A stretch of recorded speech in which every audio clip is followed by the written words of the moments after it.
RDI, la radio de l'info, vous présente les rendez-vous de l'info.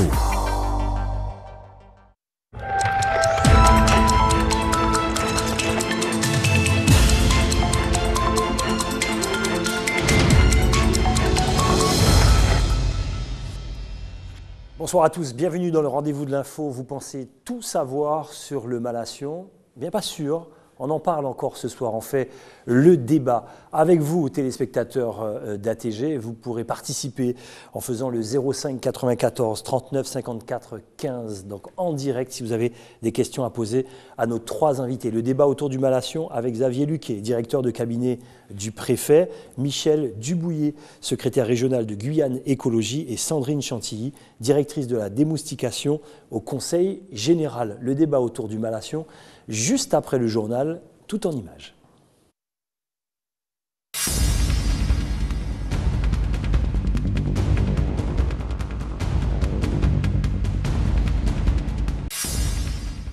Lundi soir, deux Cayennais de 22 et 24 ans ont été arrêtés sur la route de Baduel. Les jeunes sont soupçonnés d'avoir commis plusieurs braquages sur Cayenne, Rémire et Matoury. C'est dans le cadre du dispositif anti-vol à main armée que les gendarmes ont pu interpeller les deux individus.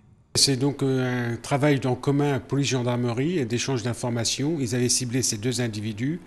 La gendarmerie et la police ont mis des dispositifs en place, et ce qui a permis leur interpellation après qu'ils aient commis de nouveau un vol à main armée au préjudice d'une supérette. Arrivé en scooter devant la supérette Le Printemps, l'un des jeunes a sorti un fusil à canon pour braquer le gérant.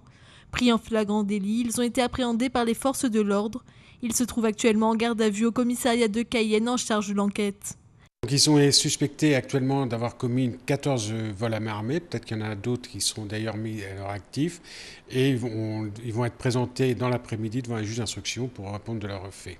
On va ouvrir une instruction pour pouvoir entendre toutes les victimes, recueillir les preuves et puis les traduire devant le tribunal. Ces interpellations sont faites en collaboration entre la gendarmerie et la police dans le cadre du dispositif de lutte contre la délinquance violente au sein des ZSP, zone de sécurité prioritaire. Ce matin, en soutien à la campagne de récolte de fonds du Téléthon, le collège La Canopée de la ville de Matoury a confirmé sa participation au programme.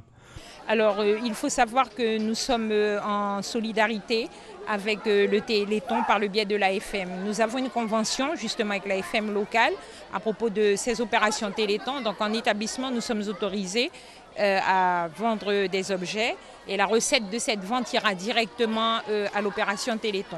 Nous avons réalisé une chaîne, la chaîne qui représente l'ADN en fait. Nous avons voulu travailler ce symbole avec les élèves, chaque enfant représentant un chromosome, et la chaîne qui s'est enroulée autour de l'un des élèves symbolisait l'ADN. Plusieurs autres établissements ont réalisé diverses actions durant la journée afin de pouvoir récolter des fonds. Certains parents ont même participé aux manifestations.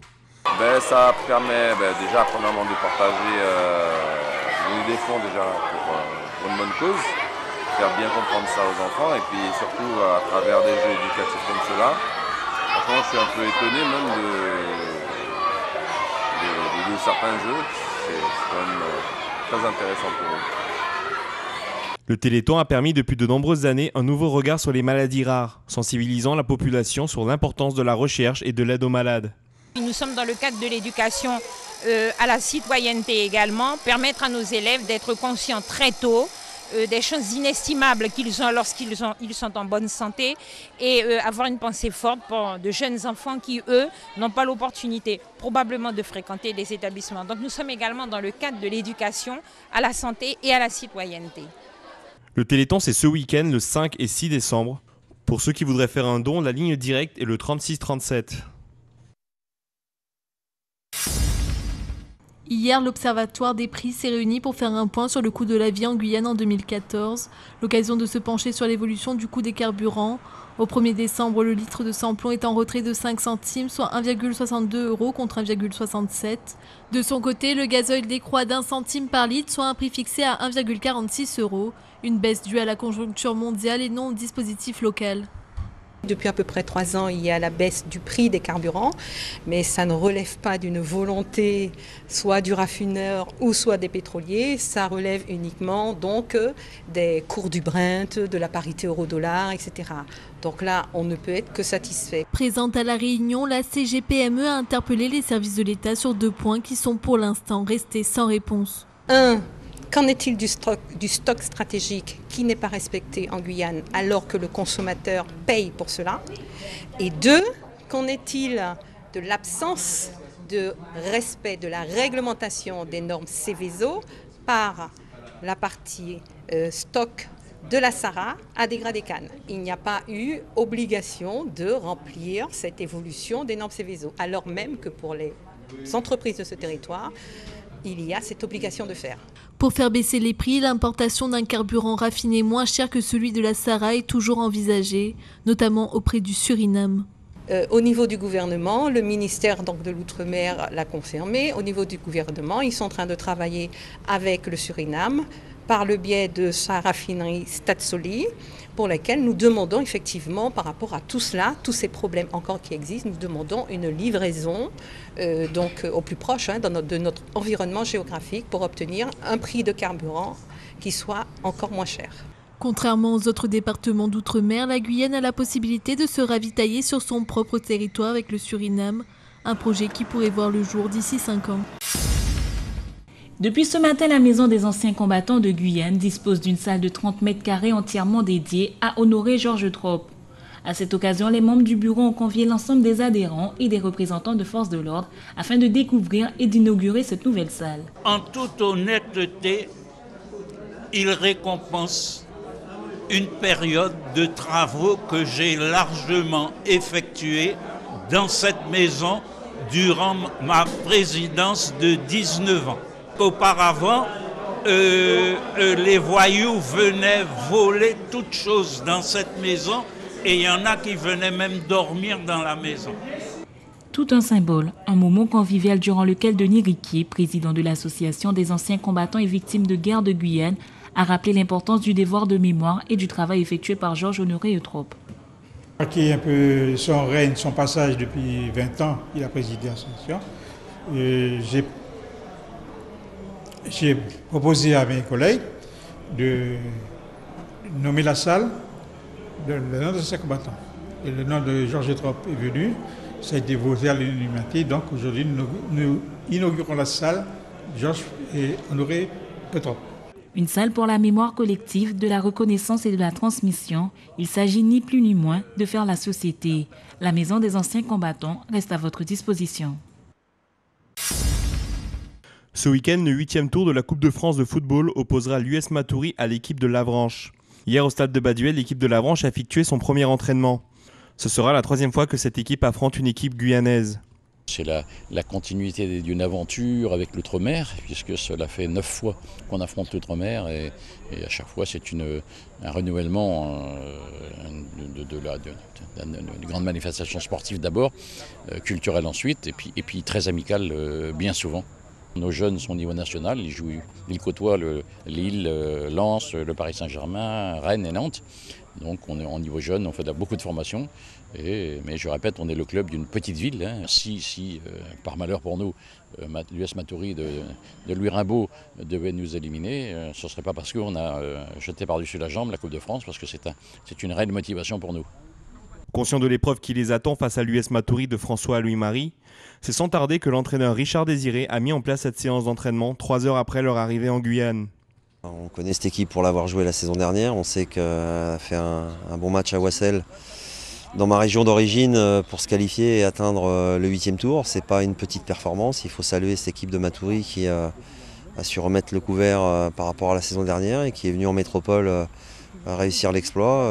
Donc ça sera forcément pour nous un match compliqué. Il faudra assurément faire preuve de beaucoup de sérieux et être très très attentif parce que voilà, on n'est pas à l'abri du mauvais scénario et il faudra qu'on soit dans les meilleures conditions. C'est vrai que la Coupe de France, ça demande un investissement sans faille. On sait très bien que ça ne va pas être facile samedi, donc on vient avec beaucoup d'humilité et une grosse envie de faire le meilleur match possible pour pouvoir espérer se qualifier. En attendant, le rendez-vous est fixé ce samedi à 17 h au stade Enmar Lama pour ce tour décisif de la Coupe de France.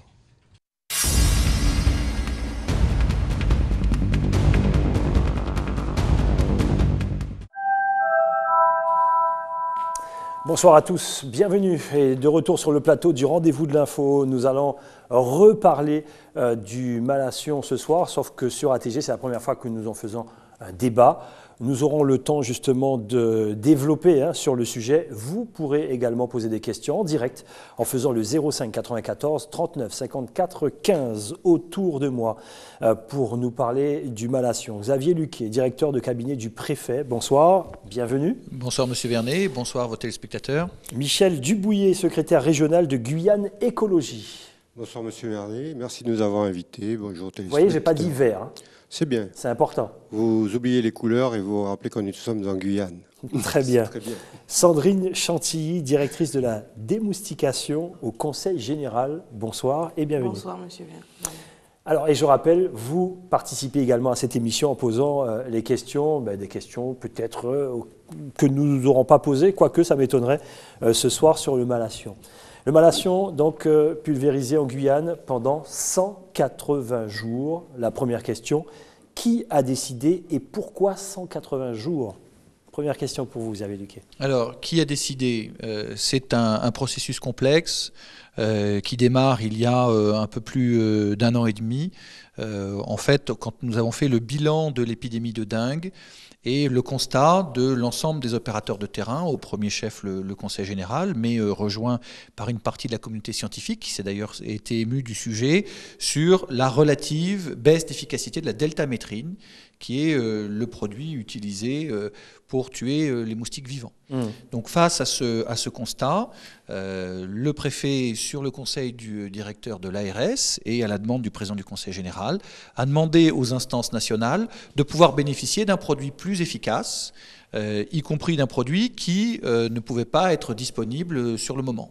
Donc là-dessus, l'ensemble des instances nationales de protection de l'environnement et de la santé se sont penchées sur la question et ont proposé de demander à l'Union européenne une dérogation de 6 mois du Malation, qui est quelque chose de prévu, c'est-à-dire qu'il est possible d'obtenir des dérogations sur ce type de produit. Des essais ont été faits en Guyane et donc nous avons eu l'autorisation d'utiliser un produit dérogatoire plus efficace que celui qui était utilisé précédemment. Alors sur la dérogation, bien sûr, j'imagine que vous avez des questions déjà pour nos invités. Juste une deuxième question. Dérogation pour Tahiti, Nouvelle-Calédonie et la Guyane. Pourquoi ces 3 régions ? La dérogation, elle est obtenue quand on la demande. D'accord, très bien. Je ne peux vous répondre que ce qui s'est passé pour en Guyane. Manifestement, les autres départements ont aussi demandé une dérogation. Alors, si je peux compléter, bien sûr. Effectivement aussi des départements dans lesquels la résistance est avérée du moustique vecteur qu'ils ont sur leur territoire est résistant donc à la deltamétrine, qui est le seul adulticide qui dispose d'une autorisation de mise sur le marché en Europe. Très bien, on va essayer de tout savoir ce soir, tranquillement, avec des questions aussi de notre invité Michel Dubouillet, sur la dérogation notamment. Oui, d'abord je voudrais m'élever contre l'arrêté que vous avez sorti, monsieur le préfet, enfin monsieur le directeur de cabinet. Cet arrêté, je trouve, est une duperie vis-à-vis de l'information en direction des Guyanais, dans la mesure où il s'appuie sur tout un tas de réglementations que vous citez, entre autres la réglementation européenne de mai 2012, qui, elle, est déjà modifiée par des textes de mai 2014 et pour lequel vous n'en citez pas tout l'exemple. Les articles que vous citez font effectivement état de l'autorité qui vous est donnée de pouvoir effectivement mettre en route sur le marché un certain nombre de produits. Il n'est pas précisé que le Malation en fasse partie, mais en fait, vous avez ce pouvoir à travers cet article 522.7 et le 522.30 qui, lui, vous dit dans quelles conditions vous pouvez effectivement mettre ce Malation en circulation. Il n'en demeure pas moins que la considération que vous avez sur l'avis 2014 SA66 de l'Agence nationale de sécurité ne reprend pas le même avis que celui de la saisine 060, qui est complètement contradictoire de ce que vous mettez comme attendu dans votre arrêté.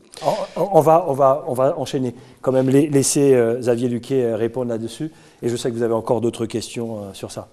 Non, je ne vois pas vraiment l'objection. Le côté contradictoire. Voilà, je ne saisis pas bien. Alors, est-ce que je comprends mal? Alors, plus précisément, soyez plus précis. Pour vous répondre en et pour les téléspectateurs aussi. Hein. Voilà. Je peux être très précis. Hein. Déjà, la première interdiction, elle vient de l'arrêté européen qui, lui, stipule très clairement, d'ailleurs, en son dernier article, dans l'article au 7, il dit qu'il convient, par conséquent, de ne pas enrichir le malathion, qu'il y a lieu d'adopter des mesures garantissant que les autorisations accordées pour des produits phytopharmaceutiques contenant du malathion soient retirées. Et dans l'arrêté lui-même lié à la décision européenne qui date du 6 juin 2007, il est écrit très clairement en son article 2 que les États membres font en sorte que les autorisations de produits phytopharmaceutiques contenant du malathion soient retirées pour le 6 décembre 2007. Et il est, dans son petit point B, précisé qu'aucune autorisation de produits phytopharmaceutiques contenant du malathion ne soit accordée ou reconduite à partir de la date de publication de la présente décision. Très bien, Michel. Je comprends mieux votre question. Très bien. Donc, laissez répondre. Comme nous l'avons déjà dit, et comme vous ne le savez peut-être pas, pour obtenir une autorisation de mise sur le marché, il y a toute une procédure très lourde, puisqu'elle est au niveau européen, qui a toute une série de tests. On vous l'a toujours demandé, cette procédure. Vous ne nous l'avez jamais montré. Pour obtenir une autorisation de mise sur le marché d'un produit, il faut faire toute une série de tests et le faire tous les 5 ans et redemander cette autorisation. L'industriel qui produit le malathion n'a pas jugé bon en 2007 de demander le renouvellement de sa demande d'autorisation de mise sur le marché. Pourquoi ne l'a-t-il pas demandé? Il faudrait lui poser la question. Les éléments que nous avons, mais qu'il faudrait demander confirmation, c'est qu'il n'a pas estimé que le marché était suffisamment intéressant au niveau européen pour entraîner le coût de ces études de mise sur le marché.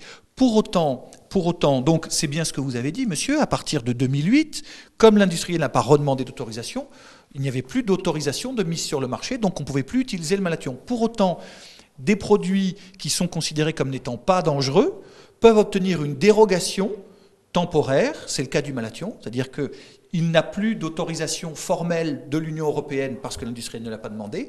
Pour autant, il fait partie des produits qu'on peut utiliser de manière dérogatoire parce qu'ils ne sont pas considérés comme dangereux par l'Union européenne. Pour l'instant, je sais que vous voulez répondre, pour l'instant le débat est plus ou moins clair, ne soyez pas trop technique, que les téléspectateurs puissent bien comprendre le débat. Sandrine Chantilly, des spécialistes s'insurgent contre cette mesure et ils vont plus loin en disant « ça ne suffit pas à tuer le moustique, voire pire, il favorise sa résistance ».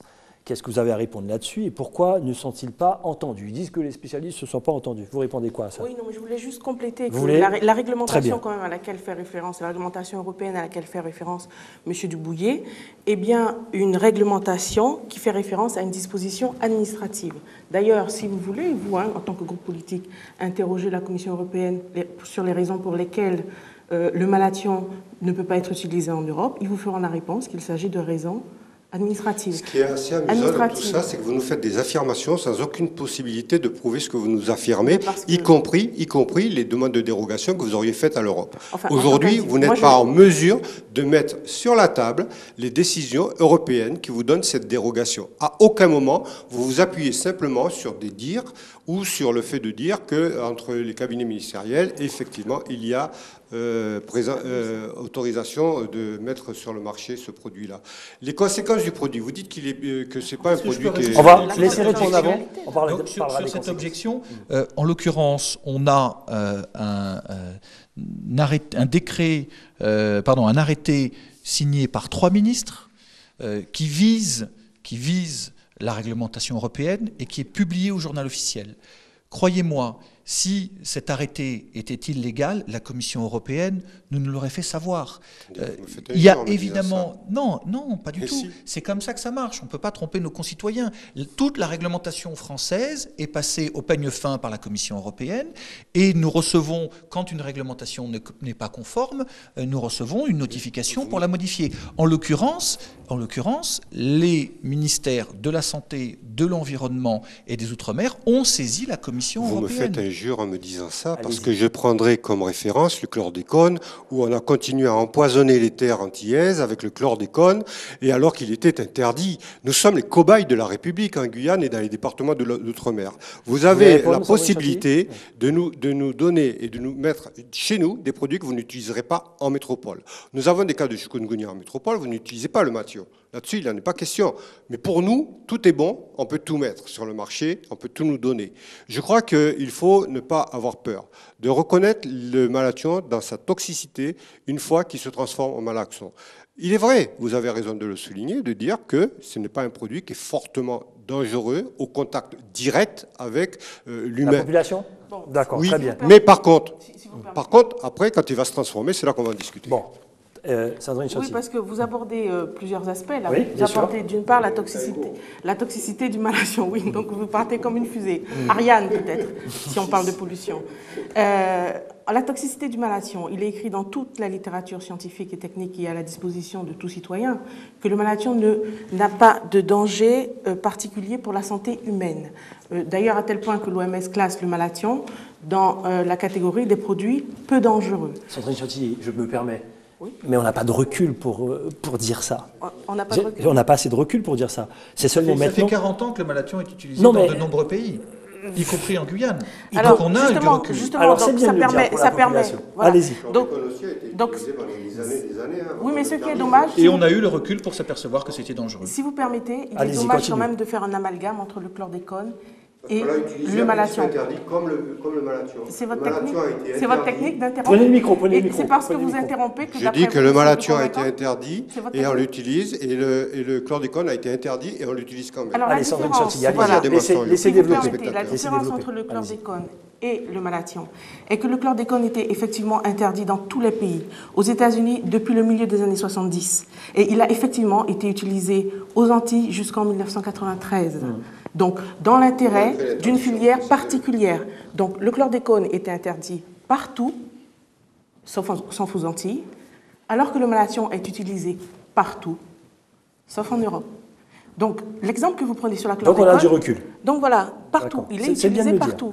En plus, le chlordécone ne fait pas du tout partie de la même famille que le produit des malations.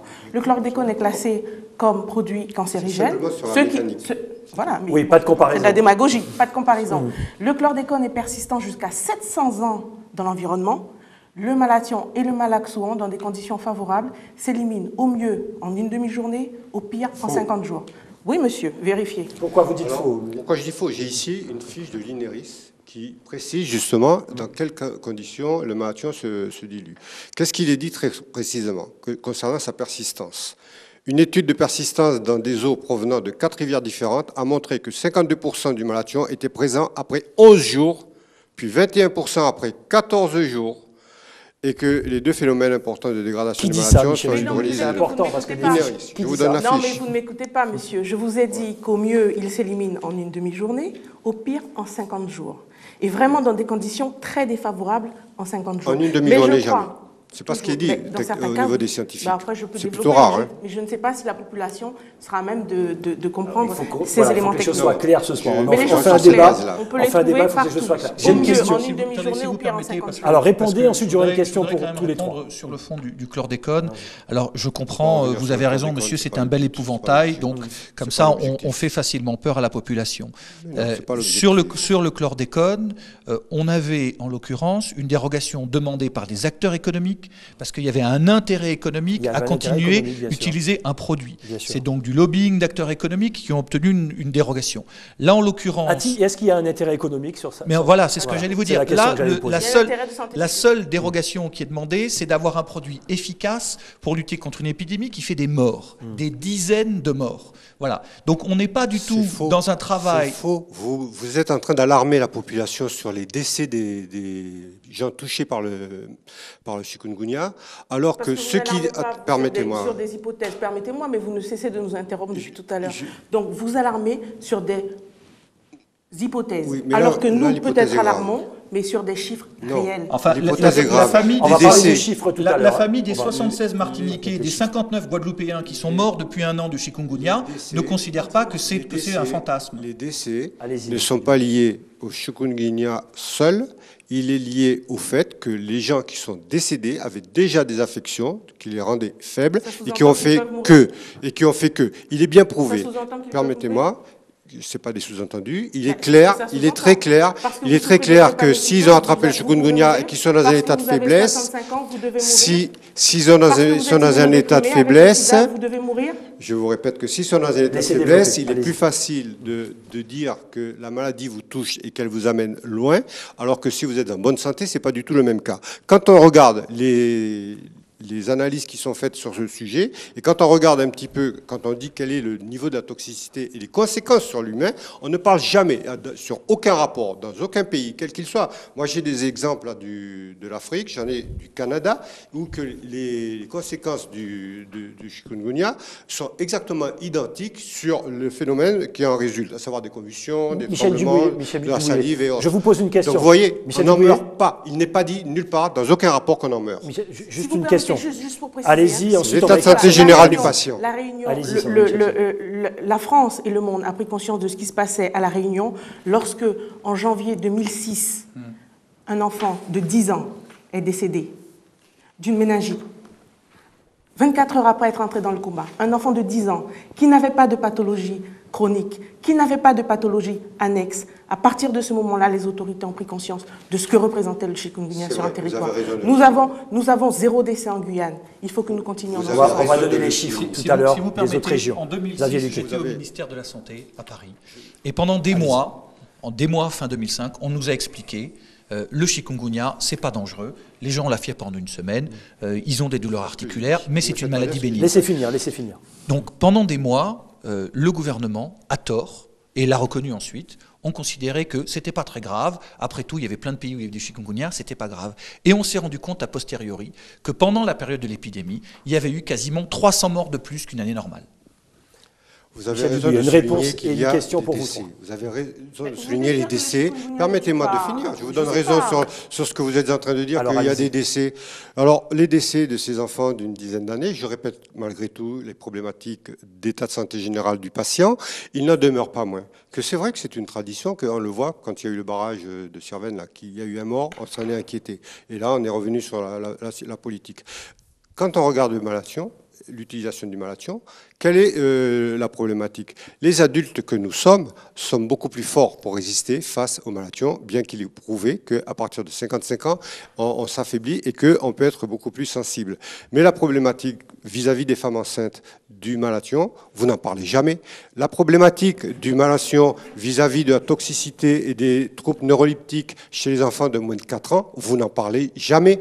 Vous êtes en train de vouloir nous faire avaler et nous faire prendre des vessies pour des lanternes en nous faisant croire que, effectivement, dormez tranquille, je veille sur vous. Or, il a été démontré dans d'autres reportages que, effectivement, même la diffusion du produit était faite dans des conditions qui touchaient les gens, le public, pendant la diffusion. Merci. Je vous pose une question, vous pourrez répondre. Vous pourrez répondre. Est-ce que, aujourd'hui... Je crois que ce n'est pas nous qui faisons prendre les vessies pour des lanternes aux personnes. Et c'est grave, parce qu'il s'agit de mort. Je vais vous poser une question et vous pourrez répondre. Est-ce qu'aujourd'hui, le malation, c'est le produit le plus efficace aujourd'hui, en 2014? Est-ce que c'est le produit le plus efficace pour lutter contre le chikungunya, contre tous ces insectes, les moustiques notamment? Soyons clairs, c'est parmi les produits qui peuvent bénéficier d'une autorisation temporaire par l'Union européenne. Parce que vous avez des produits qui sont interdits, vraiment interdits parce qu'ils sont dangereux. On pense au DDT par exemple. Parmi les produits qui peuvent obtenir une dérogation aujourd'hui et qui ont été testés à la demande du ministère de l'Environnement et du ministère de la Santé par l'Institut Pasteur sur des moustiques guyanais, c'est aujourd'hui le produit le plus efficace pour tuer les moustiques adultes. J'ai les chiffres sous les yeux. Vous avez emmené Sandrine Chantilly à La Réunion, Martinique, Guadeloupe, Guyane, Polynésie française. Donc, caractéristique des épidémies du chikungunya, 228 décès à La Réunion, 76 en Martinique, 59 en Guadeloupe, 4 en Polynésie française et 0 en Guyane. Est-ce qu'on peut faire le lien avec le malation ou c'est trop tôt de le dire? Est-ce qu'on peut expliquer ces chiffres autrement? Non, évidemment, il n'y a pas d'impact. Puisque c'est nouveau. Non, évidemment. Sauf que les pouvoirs publics ont décidé de ne pas attendre qu'il y ait un décès, de ne pas entendre qu'une partie de la population prenne à partie les différents opérateurs en leur disant « mais qu'est-ce que vous faites ?» alors que vous utilisez un produit que vous savez depuis quelques années maintenant, qu'on vous a dit pendant l'épidémie de la dengue qu'il n'était pas efficace. Alors évidemment, ce n'est pas le malathion qui fait qu'il y a 0 mort en Guyane et 7800 cas de chikungunya en un an, alors qu'il y a 90 000 cas en Guadeloupe et 70 000 à la Martinique. Oui. En revanche, ce qui est certain, c'est que c'est une action délibérée de l'ensemble des pouvoirs publics, c'est-à-dire toutes les administrations de l'État, de l'ARS et du Conseil général, qui est traditionnellement en Guyane l'opérateur de la lutte contre les maladies vectorielles, qui ont permis d'arriver à ce résultat. Michel Dubouillet est là pour les téléspectateurs. 0 décès, ça parle. Est-ce que ça veut dire qu'effectivement, au niveau de la santé, ça se passe quand même relativement bien en Guyane? C'est un chiffre qui est parlant. Que pensez-vous de ces chiffres-là? Je peux être d'accord. Très honnêtement. Pardon, je peux être d'accord avec l'analyse qui est faite. On va pas mettre le fait qu'il n'y ait pas de décès. Je ne pense pas que le malathion est... Au-delà du malathion, est-ce que ça veut dire qu'on ne peut que s'en féliciter? Que l'ARS, le Conseil général, le service de l'État, il y a une action qui est portée, autant par le Conseil général que par les collectivités territoriales, sur la prévention, à travers les gîtes larvaires et compagnie. Je crois que ça, c'est une action qui est positive, effectivement, et qui est nécessaire, d'amplifier et de soutenir au maximum. Les actions de ce type sont les actions nécessaires à éviter qu'il y ait une propagation du moustique. Mais il faut rappeler quand même que le moustique devient résistant et que le produit utilisé aujourd'hui, pour qu'il soit efficace à 100%, il faudrait qu'il soit dosé 6 fois plus que ce qu'il ne l'est aujourd'hui dans sa propulsion. Oui. Alors merci monsieur de reconnaître les efforts de l'ensemble des services qui travaillent depuis 1 an là-dessus. Mais justement, pourquoi dans ces conditions demanderions-nous un produit que nous savons être dangereux pour la santé? Très clairement, on poursuit le même objectif. On a fait un objectif de prévention, et là on essaye de rajouter un élément supplémentaire de la lutte, mais qui n'est pas suffisant. La prévention reste essentielle et primordiale. Si vous permettez, je voulais quand même aussi... Allez-y, ensuite un appel en direct. Rajouter quand même que les épandages d'adulticides, quels qu'ils soient, malathion ou un autre, parce qu'il n'y a pas de procès malathion à avoir. Les insecticides sont tous des insecticides. Mais néanmoins, un insecticide efficace sur les moustiques adultes protège la population. Donc on peut relever un effet protecteur. Les épidémies pour lesquelles on n'a pas utilisé de malathion, elles ont été nettement plus meurtrières que les épidémies pour lesquelles on utilise un adulticide efficace. Et ça s'observe aussi bien en Guyane qu'en Nouvelle-Calédonie, qui a utilisé le malathion en début d'année, et qu'ailleurs. Alors c'est pour ça qu'on fait le débat ce soir, pour essayer d'avoir une compréhension. Donc trop d'attentes, désolé, trop d'attentes au bout du fil. Je rappelle au 05 94 39 54 15. Vous imaginez, effectivement, on a toutes les questions ici pour nos invités. Est-ce qu'on peut revenir sur la prévention pour toutes ces personnes? C'est toujours bien de revenir, toutes ces personnes qui ont des piscines, c'est un peu le flou, certains n'osent même plus rentrer dans leur piscine. Est-ce qu'on peut répéter un petit peu, savoir ce qui se passe une fois que la bégonneuse est passée dans votre quartier? Qu'est-ce qu'il faut faire? Rappelez-nous un petit peu les mesures de sécurité, Sandrine Chantilly. Et ensuite, je vous laisse la parole. Alors, la seule précaution donc, qui a été effectivement recommandée par les autorités... Il n'y a pas que les piscines, je parle des piscines, mais il n'y a pas que ça. Les plus hautes autorités, c'est la seule recommandation qui a été émise. D'accord, ça concerne les piscines. Bon. Donc, si votre piscine se trouve dans un rayon de moins de 50 mètres du passage de la bégonneuse et qu'elle est traitée à base de chlore ou de tout type d'oxydant, tel que le brome, je crois, à ce moment-là, vous devez faire en sorte que le pH soit supérieur à 8, enfin aux environs de 8, et ne pas vous baigner pendant 48 heures. Ou alors, bâcher votre piscine. Si vous avez bâché la piscine au moment de l'épandage de malathion, eh bien, dès que vous enlevez la bâche, vous pouvez de nouveau vous baigner. Très bien, avant que vous preniez la parole, allez, un téléspectateur en direct au 39 54 15. Bonsoir, on vous écoute, vous êtes en direct. Allô, oui. Allez-y. Oui, allô, bonsoir. Bonsoir. Oui, bonsoir. Je voudrais juste demander pourquoi les messieurs qui passent le produit, pourquoi eux, ils portent un masque? Pourquoi eux, ces gens-là, ils portent un masque? Très merci. Merci pour votre question, la réponse. Alors, Alors, les épandages d'adulticides sur les voitures qu'on appelle bégouneuses ne sont pas récents. Ils ont démarré en Guyane dès le milieu des années 50. Le malathion a été utilisé de 1966 en Guyane à 2009. Oui, 2009, oui. À 2009, donc pendant plus de 40 ans. Et donc les agents portent des équipements de protection individuelle, donc des EPI, pour la manipulation du produit. Donc tout ça pour dire que c'est pas nouveau de voir les agents dans la rue. Quand on les voit dans la voiture, on voit bien qu'ils ne portent pas de masque, parce qu'ils ne pourraient pas conduire sinon. Vous avez des photos à nous montrer rapidement. Dites-nous, ça c'est encore l'incivisme, c'est important? Oui, ce que je veux dire, c'est que voilà, effectivement, le fait d'utiliser la lutte chimique, quelle qu'elle soit, malathion ou pas, ne devrait pas arriver, être trop importante si, effectivement, à la base, lorsqu'on ne sommes pas dans un contexte épidémique, il y avait effectivement davantage de civisme de la part de chacun d'entre nous pour éviter la multiplication des gîtes larvaires. Parce que lorsqu'on n'est pas dans un contexte épidémique, effectivement, la priorité n'est pas à la lutte chimique, mais bien à la lutte mécanique. Allez, Michel Dubouillet, encore la parole et ensuite une conclusion avec nos trois invités. Je pense qu'effectivement, pour nous, au niveau du Guyane Écologie, on est clair sur l'utilisation des produits chimiques tels que le malathion, on y est contre. Par contre, effectivement, l'éradication des gîtes larvaires, nous pensons que c'est l'action primordiale sur laquelle on doit se diriger et qui permettra effectivement d'enrayer et d'endiguer la réalité du problème. Ce que vous venez de faire voir comme photo est légion en Guyane. On sait ce que ça coûte aux collectivités de pouvoir enlever et faire enlever tous ces gîtes, et en particulier les gîtes sauvages, parce qu'on a aussi, là vous montrez un gîte où il y a une poubelle qui est ramassée, théoriquement, mais on voit bien qu'autour il y a tous ces récipients qui sont capables de récupérer des eaux et développer le moustique. Donc, agissons dans ce sens-là, insistons.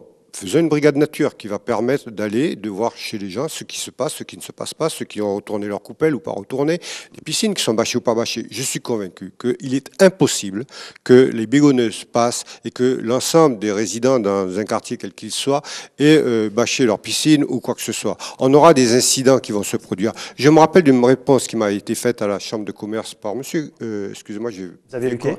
Xavier Luquet, j'avais peur d'écorcher votre nom, par vous-même à la chambre de commerce, où j'avais soulevé ce problème-là, et où vous m'avez répondu d'une façon laconique, on demandera aux estivants de vider leur piscine. Non. Si. Vous m'avez répondu ça texto, mot pour mot, et ça, je suis prêt à le vendre sur la tête de mes enfants. J'en suis sûr, monsieur Guy. Vous me l'avez répondu tel quel. Et ça m'a choqué. Je n'ai pas réanimé le débat derrière, mais ça a été une réalité. J'entends bien ce que vous venez de dire.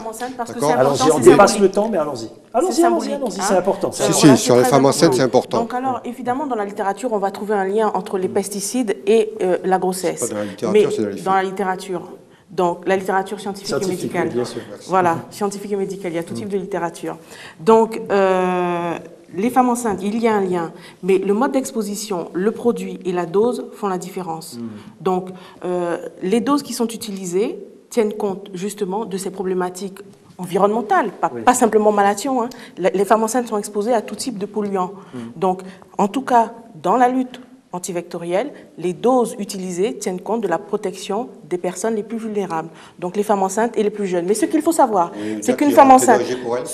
Aucun risque sur leur grossesse. Ce qu'il faut savoir... Est-ce que vous nous garantissez qu'il n'y a aucun risque pour leur grossesse? C'est une question, répondez. Ce qu'il faut... Je garantis aux doses utilisées, elles sont infinitésimales, elles visent à tuer... Il n'y aura aucun risque pour leur grossesse. Si demain il y a des conséquences, on peut se retourner contre la grossesse générale parce que tout simplement vous en prenez la responsabilité. Vous savez que le malathion a été utilisé pendant plus de 40 ans en Guyane. Pendant plus de 40 ans en Guyane.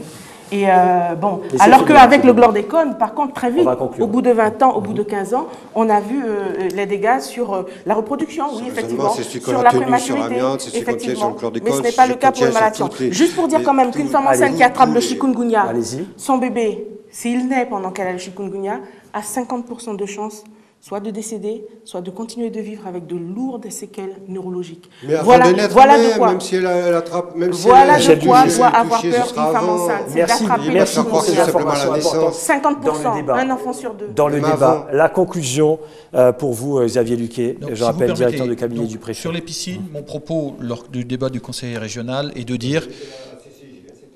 On va pas s'arrêter là-dessus. Il est hors de question de privilégier le confort des gens qui ont des piscines, sur la mesure que nous croyons être une mesure de santé publique. Et donc, si les gens ont peur d'un risque pour la santé, alors que sachant qu'il n'y a pas de risque avéré, c'est juste un principe de précaution, eh bien, ils ne se baignent pas. Mais on ne va pas ne pas pulvériser un insecticide qui va tuer des moustiques qui peuvent contaminer pour que des gens puissent se baigner dans les piscines. C'est ça le principe qu'on applique, premièrement. Deuxièmement, le danger, c'est pas le malathion, le danger, c'est le chikungunya.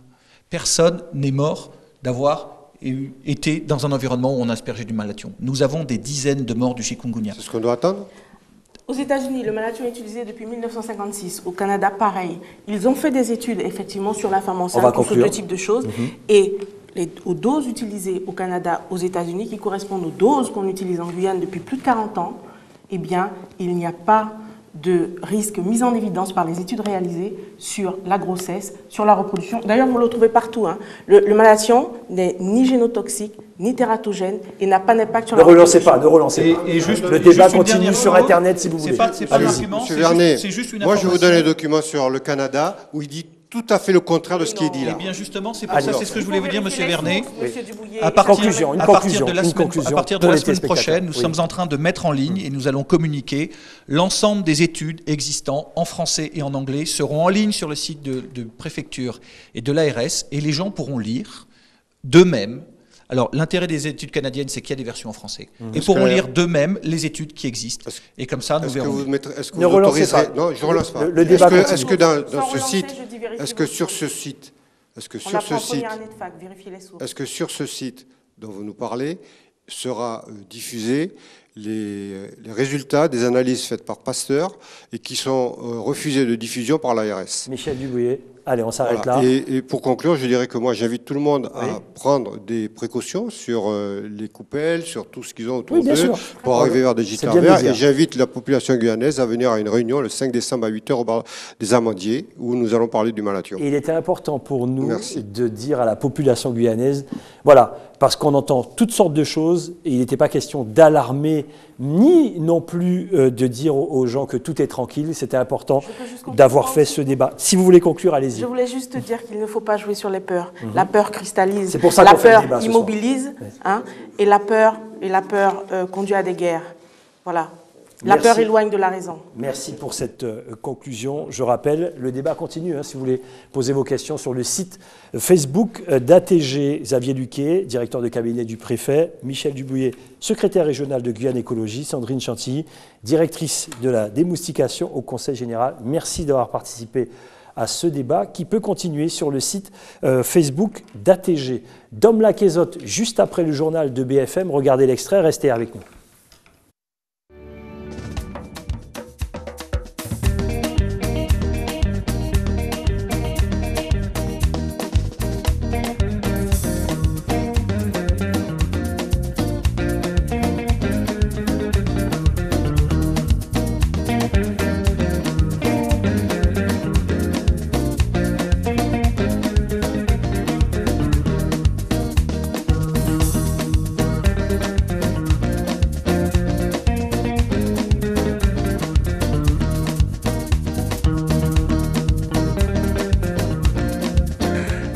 Salut, bonjour, bienvenue à vous dans ce nouveau numéro de Dom Laquezotte, un Dom Laquezotte spécial puisque c'est retour à Caux, pas retour vers le futur, un retour à Caux. Pourquoi nous sommes revenus à Caux? Parce que tout simplement, aujourd'hui, c'est la fête de Caux. Moi, mon parti, c'est que la fête de Caux qui a existé.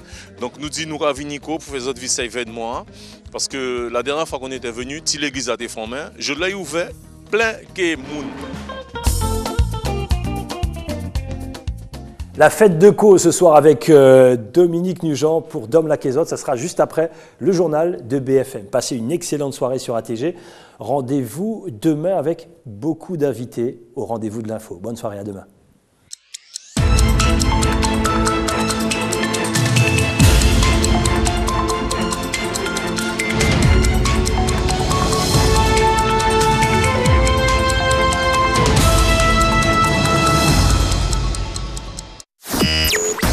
RDI, la radio de l'info, vous a présenté les rendez-vous de l'info.